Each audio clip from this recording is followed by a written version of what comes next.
Son las 8:16. Uno de los temas de los que está hablando todo el mundo, básicamente, el gobierno consiguió instalar en la agenda pública la cuestión de la finalización, o por lo menos el fin del aval del Estado Nacional a los tratamientos masivos para el tratamiento hormonal de niños y adolescentes, menores de edad fundamentalmente. Y es por eso que queríamos conocer un poco más sobre el tema, porque a veces hablamos solamente de posicionamientos ideológicos, políticos, y no del tema sanitario, de fondo que hay en esta cuestión.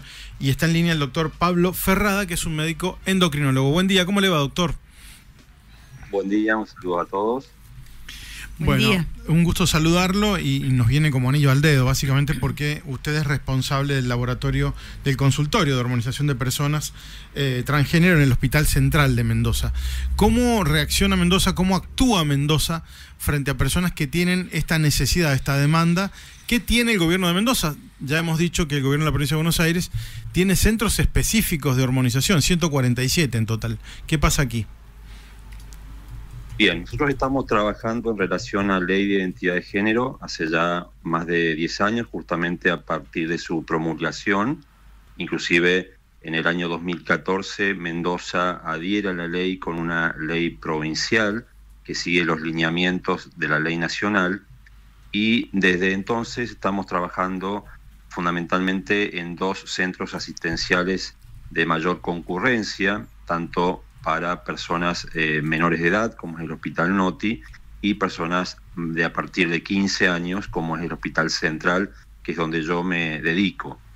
Y venimos desarrollando justamente en estos años una red de trabajo con centros asistenciales periféricos, tanto en zona sur, en Valle de Uco, en zona este de Mendoza, debido justamente a lo extenso del territorio. O sea que venimos trabajando ya hace tiempo en el tema. Doctor, ¿y cómo es el proceso? Digo, ¿cómo hace una persona que quizás ha tomado la decisión de hormonizarse? Digo, ¿cuál sería el primer paso?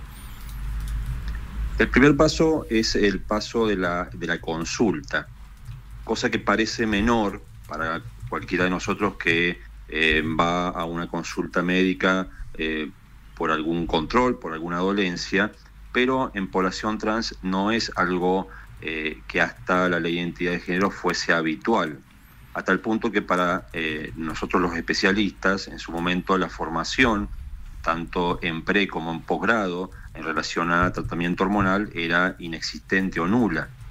Y las consultas también lo eran, a pesar de que estos tratamientos se desarrollaban habitualmente de forma autoadministrada, con los riesgos que eso genera.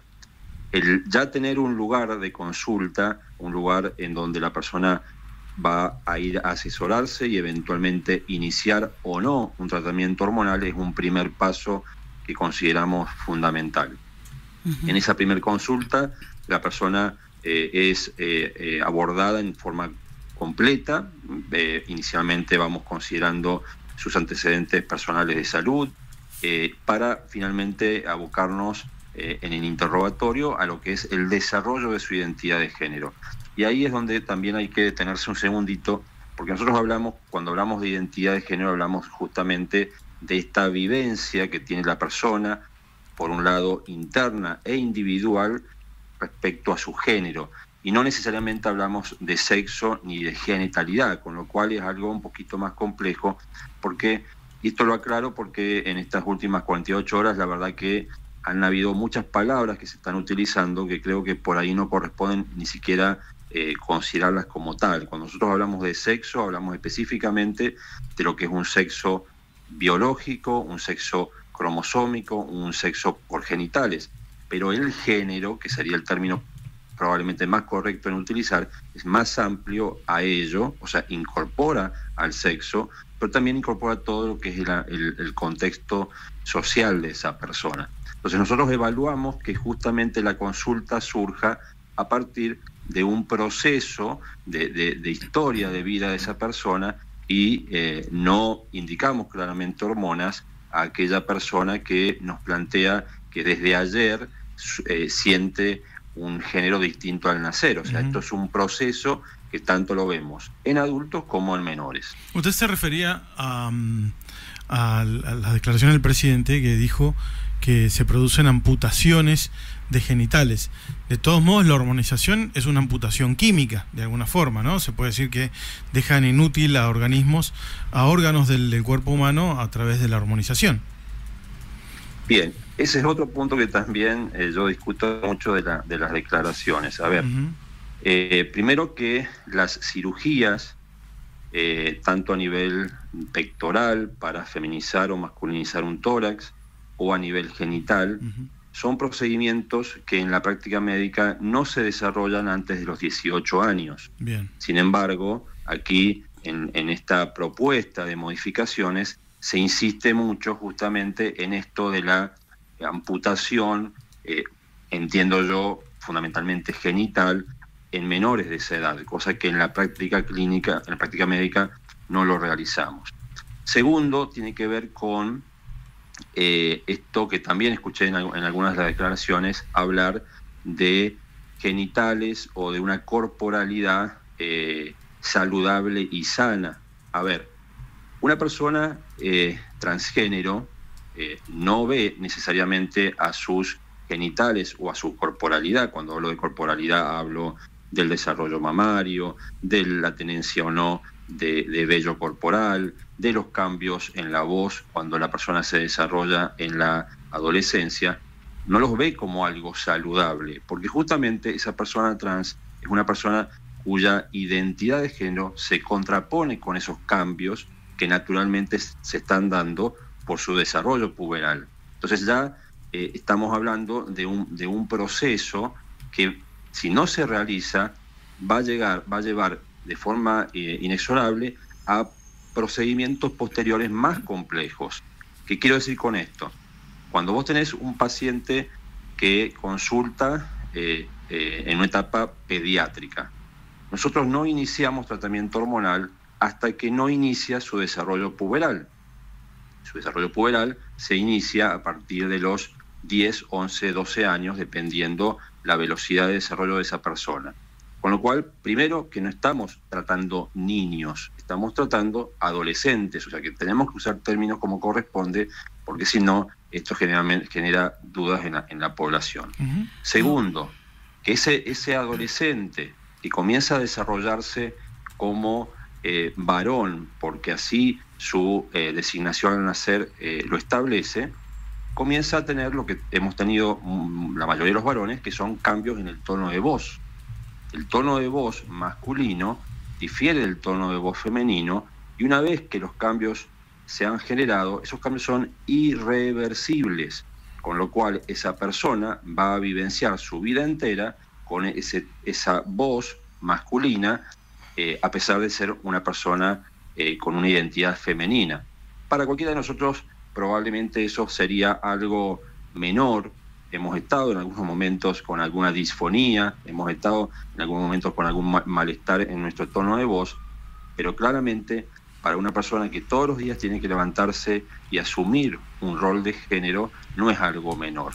Ahora, y esto mismo... Sí, doctor, sí. ¿cómo es que llegan a la conclusión de que esa persona definitivamente quiere tener otro género? Porque digo, en la adolescencia, en la pubertad, todos sufrimos cambios, adolecemos de un montón de cosas, un día queremos una cosa, otro día queremos otra cosa, y cuando se empieza este tratamiento de frenar el desarrollo del puber, digamos, biológicamente, ¿cómo hacemos después si ese puber, ese adolescente, se arrepiente? Bien, ahí aparece otro concepto erróneo. Vuelvo a insistir que uno se hace el listado de conceptos erróneos transmitidos en estas últimas horas. El listado es largo. Es lo correcto, sí, hay que revisarlo. Hablamos de la reversibilidad.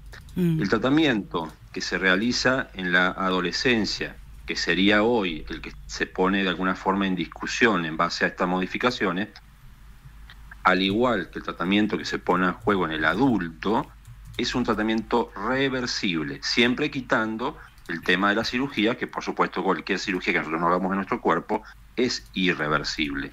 Pero el tratamiento médico, tratamiento con hormonas, es un tratamiento reversible. Una vez que el tratamiento se detiene, por el motivo que fuese, el tratamiento, la persona va a seguir, porque sus glándulas, sus gónadas, testículos, Sí. ovarios, van a seguir funcionando de forma normal como lo vienen haciendo hasta entonces. Con lo cual, ahí hablamos justamente de la reversibilidad.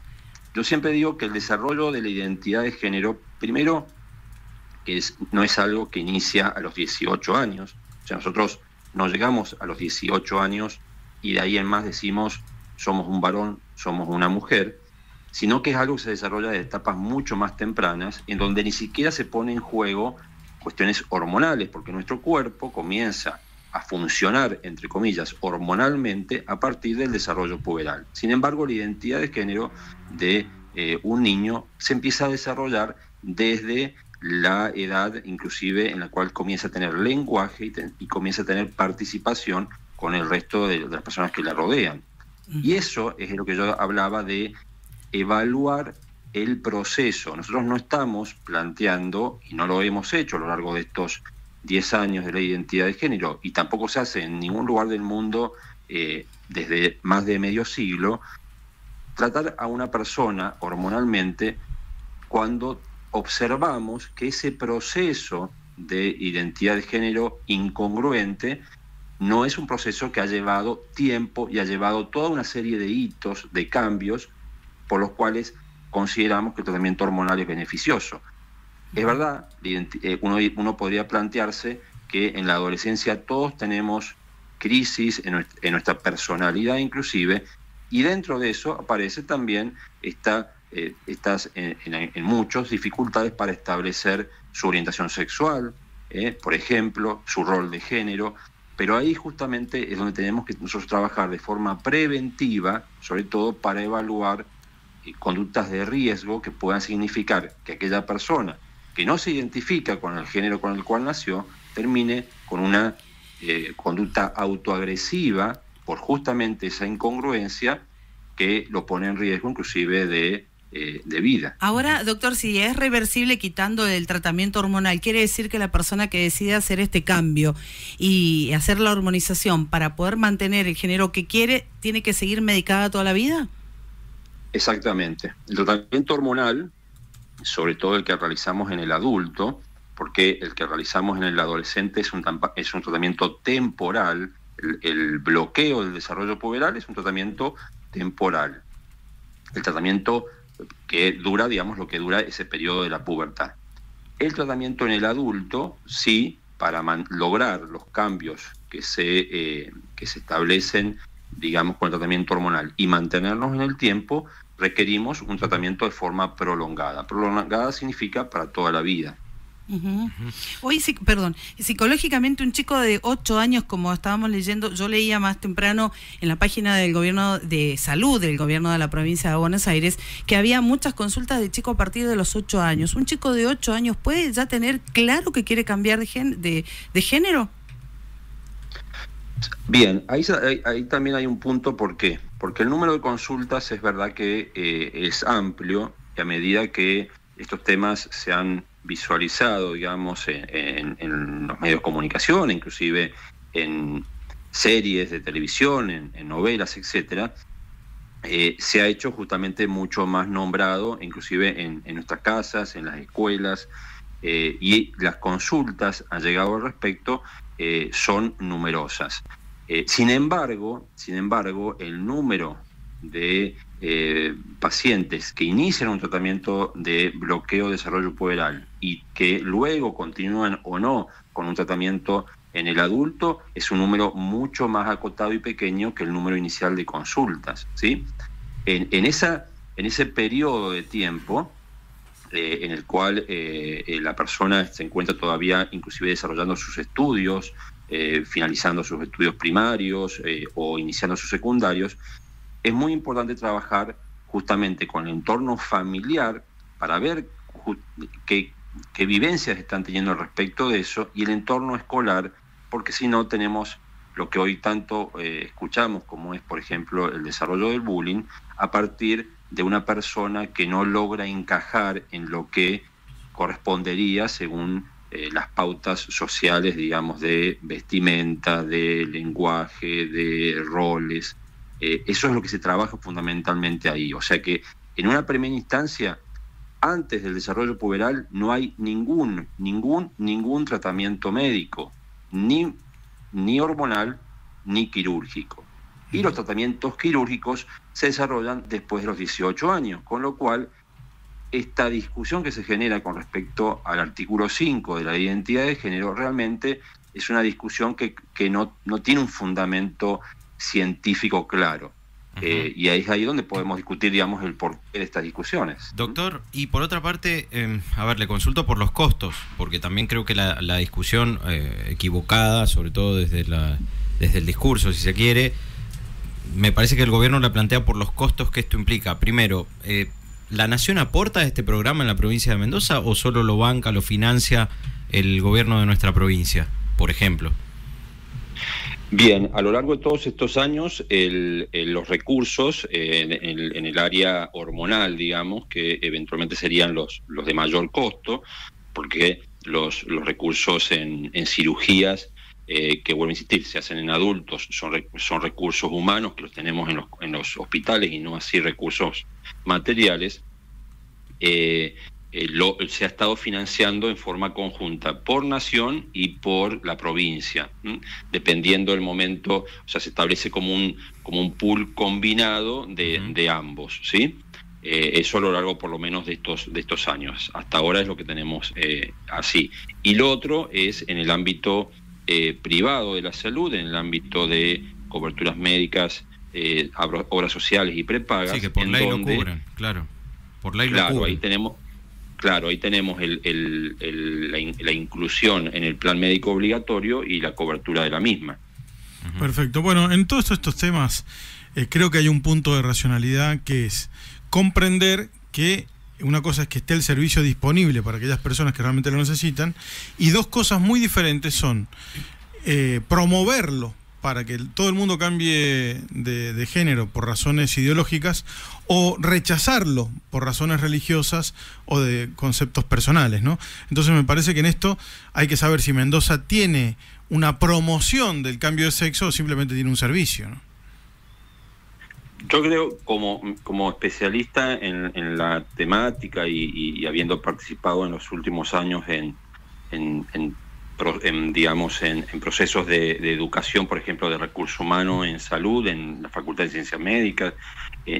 Acá nadie hace promoción de algo, digo, no lo hago yo, ni lo hace ningún otro endocrinólogo de nuestro equipo, ni del equipo multidisciplinario del cual los conformamos, sino que estamos al servicio, como lo estamos para cualquier consulta que tenemos todos los días, ¿sí?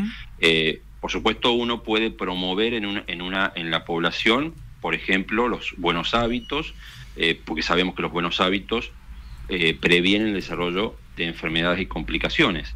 Pero la realidad es que, por lo menos no me ha tocado ver en ningún momento ninguna campaña de promoción de cambia tu género, que con eso vas a ser más feliz. Eso es vuelvo a insistir con esto de esta vivencia interna. No, y no digo solo promoción publicitaria, digo, abrir 200 centros es promoverlo de alguna manera. Eso tiene personal y cuesta dinero, digamos. Usted está en el Hospital Central, que yo lo decía al principio, yo no sabía que existía este centro, pero lo dije esta mañana en los títulos.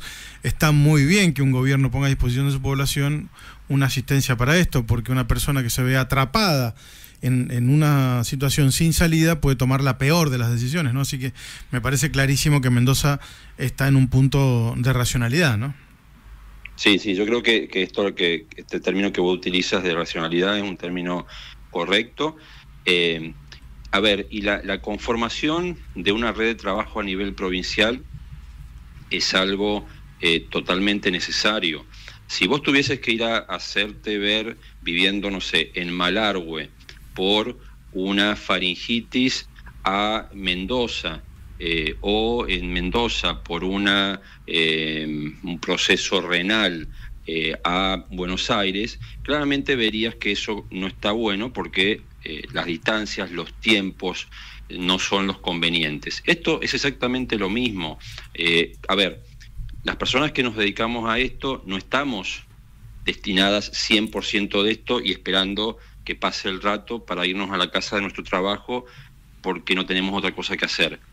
Hacemos esto y hacemos las tareas de todos los días. Yo soy endocrinólogo y atiendo personas que tienen problemas de tiroides, problemas de diabetes, o sea que somos un recurso humano capacitado para llevar adelante una temática que eventualmente no está al conocimiento de todos los profesionales y que damos un servicio de calidad y de rigor científico, porque ese es otro punto que también yo insisto siempre cuando hablo del tema, es el rigor científico con el cual nosotros nos manejamos, ¿sí? Acá la identidad de género no es un invento argentino, la identidad de género es algo que está avalado y discutido en todo el mundo y de mucho tiempo atrás a lo que corresponde a la ley de identidad de género, y las guías de práctica clínica con las cuales nos manejamos son guías de práctica clínica científicamente comprobadas y desarrolladas por países de primer línea, como puede ser Estados Unidos o los países europeos. O sea que tampoco estamos desarrollando tratamientos hormonales que de alguna forma inventamos o estamos probando. Igual entra a tallar otro factor más, que lo sumo a lo que estamos diciendo, que es la estadística, la casuística.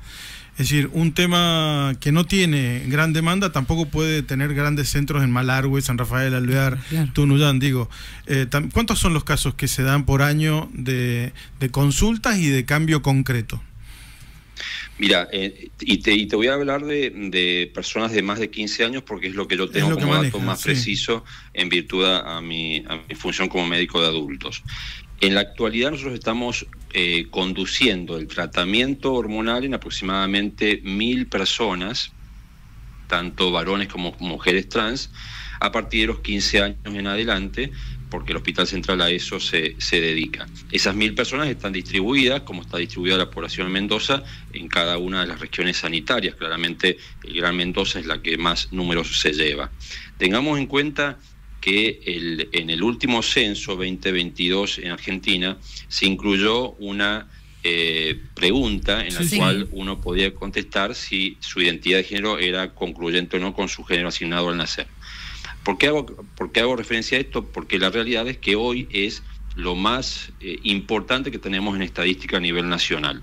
Ese número para Mendoza, y teniendo en cuenta que esa pregunta fue hecha para personas de 18 o más años, para responder, no en menores, corresponde aproximadamente a unas 10.000 personas. O sea, unas 10.000 personas en Mendoza hace 2 años respondieron que su identidad de género no coincidía con la asignada al nacer. De ese grupo, en Mendoza, las personas que llegan a la consulta y que están en tratamiento, claramente es un número menor. Cuando se tiene que abordar a una persona que llega a esta consulta y pide la hormonización, ¿quiénes son los profesionales o qué tipo de profesionales intervienen? Sabemos que usted es endocrinólogo, pero digo, ¿qué hay?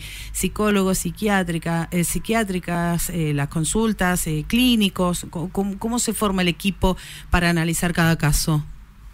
Sí, el equipo es un equipo multidisciplinario. Tenemos la participación del médico clínico, que inclusive es el que se encuentra en la periferia. Como los endocrinólogos no somos muchos, por lo menos en Mendoza, y hablando de esto del uso de recursos y de las fuentes económicas inclusive, en la periferia nosotros no tenemos médicos clínicos que han sido formados en la temática no para iniciar ni conducir un tratamiento hormonal, sino para justamente hacer el control clínico de ello y eventualmente la derivación cuando se crea conveniente. A ello le sumamos la participación de salud mental, tanto con psicólogo, con sexólogo clínico, con psiquiatra. Estamos trabajando en conjunto con el equipo de salud mental. También hay participación, sobre todo en el ámbito de menores, eso lo vemos mucho en el Hospital Noti, de todo lo que es el conjunto de trabajo social, ¿sí? que es el que por ahí tiene un trabajo muy importante fuera de las paredes del hospital, en el ámbito social de la persona. Y a eso también se suma todo lo que es el equipo de cirugías, vuelvo a insistir, para pacientes mayores de edad, y ahí tenemos cirujanos plásticos, tenemos cirujanos urólogos, dependiendo del tipo de cirugía que se realiza, y de forma indirecta tenemos todos aquellos medios de de diagnóstico que son necesarios para iniciar y para seguir un tratamiento, es decir, laboratorio, estudios por imágenes que son parte del seguimiento del tratamiento como en cualquier otra persona. O sea, en definitiva es un grupo multidisciplinario. Muy bien. Doctor, gracias por su tiempo, ha sido realmente muy claro. Un saludo a todos, que tengan una buena mañana y nos estamos comunicando cualquier cosa. Que tengan muy buen día. Adiós. Hablamos con el doctor Pablo Ferrada, médico endocrinólogo que está a cargo del área de hormonización del Hospital Central.